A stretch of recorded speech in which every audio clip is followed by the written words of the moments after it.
everybody doing today? I am so happy to be here to share my story with you all. Intentional. What does that word really mean? Well, years ago, I did this thing that identified the pivotal moments of my life. Overall, it calculated just how many days I had been on earth. Allow me to share some of my unintentional days with you. Day 5,852. After starting my search for love and coming up short over and over and over again, I came up with the master plan.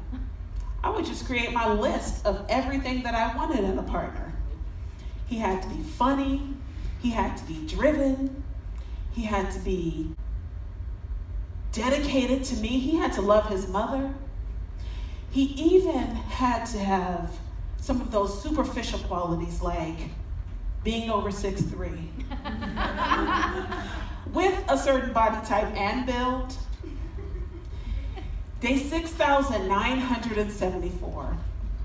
I tried marriage, and that particular one didn't work. But as many of us do, I stuck in there, even when it drained the life out of me. Day 8,159. I found myself in one of those relationships where he didn't quite see my value. And eventually, that relationship became one of those after hours relationships, you know, the kind that you only come together in the middle of the night.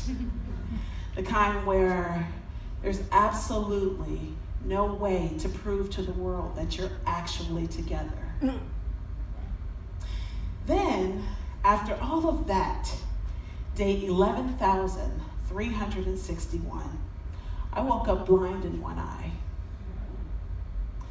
Followed by day 11,477, I was diagnosed with multiple sclerosis. After all of these unintentional days, day 13,220, I made the decision to live intentionally. So what is intentional living? Here are a few words that may help clarify. Deliberate, intended, purposeful. So ladies, how do we live intentionally? Well, although this is the condensed version, I'd like to share 7 steps from my 8-step plan to living an intentional life. Step 1, finding and defining your purpose. In finding your purpose, it means that you have to set higher standards. You have to live boldly. Destroy your limitations. Ladies, praise, honor, and accept your flaws. And finally, live fearlessly. Setting higher standards means that we have to stop settling for what people are willing to give us based on what they feel our worth is. Next, we have to live boldly, which means we have to be willing to take risks, even when the outcome looks bleak. Next, we have to destroy our limitations.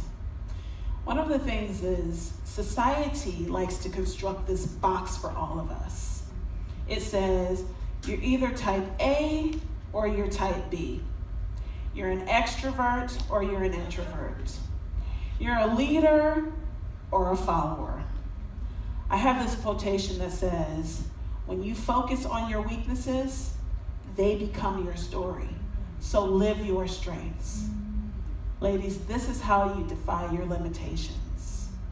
Next, you have to praise, honor, and accept your flaws. Honor the things that you cannot change and change the things that you can. And finally, live fearlessly. When we are born, we are all born with only 2 fears. One is the fear of falling. The other is the fear of loud noises. All other fears are developed along the way based on our experiences. So what is the true nature of fear?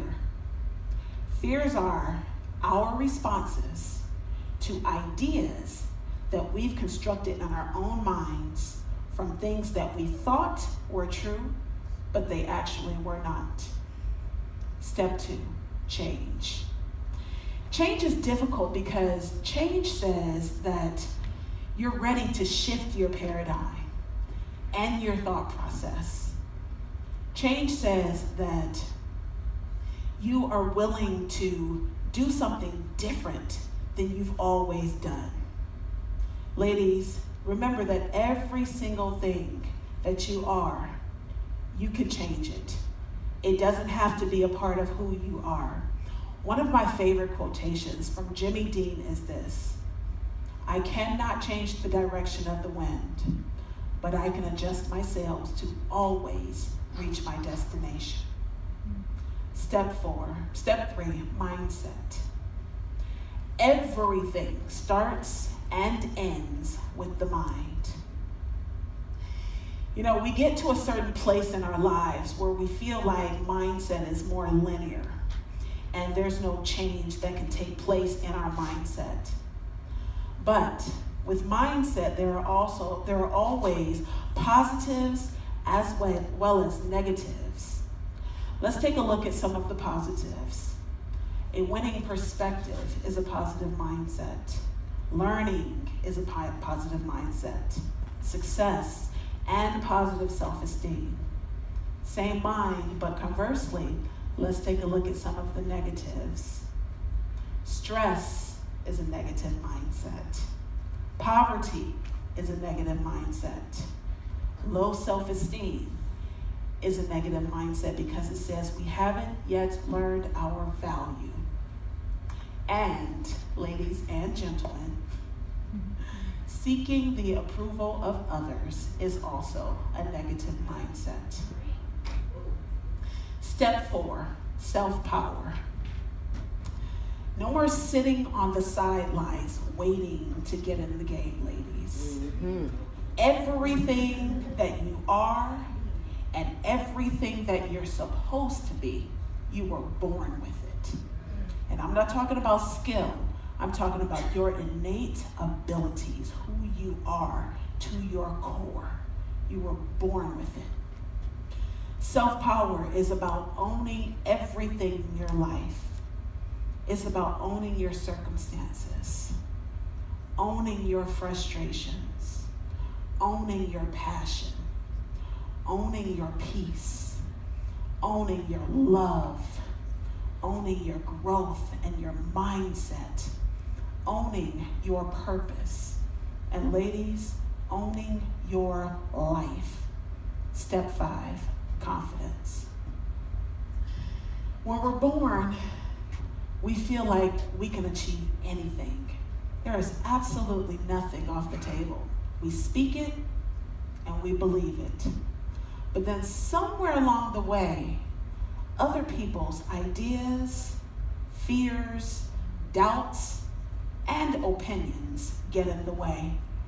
And then someone introduces their tea to your can, they marry and become can't.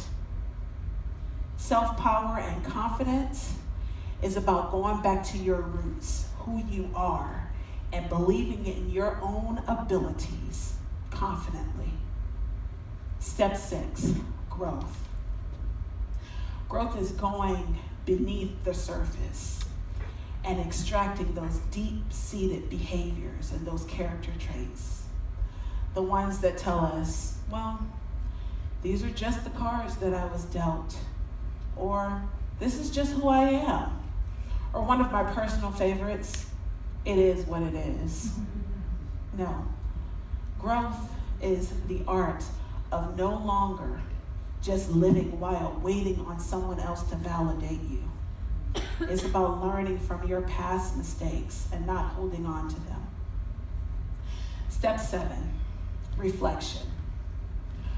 Reflection is one of my favorite things because reflection is one of those things where it allows you to pinpoint those red flags in your life. those areas where we're stagnant, we're unproductive. But also, reflection creates a platform for you to be able to identify those principles that you're living by. But it also gives you the opportunity to develop new principles. Ladies, these 7 steps will change your perspective on life. They changed my perspective, and they allowed me to become unstuck in my life. But they left me with one thing left to do. My eulogy. My eulogy to my past. May I share it with you? Yes. As I think back, my experiences with you were exactly what I needed at the time. After all, they were all that my mind could fathom. The only problem is, I didn't know that you were toxic at the time. You offered small rewards and small victories, but you never made me feel like I was enough. You stripped me of my confidence so that I depended on what other people thought of me to define who I was. You were bold, and you never made excuses for the chaos that you caused. You didn't see my future to recognize that I was supposed to impact the entire world. Remember that time when I was 16 years old and you told me that the world would be better off if I were not here, and you tried to get me to take my own life?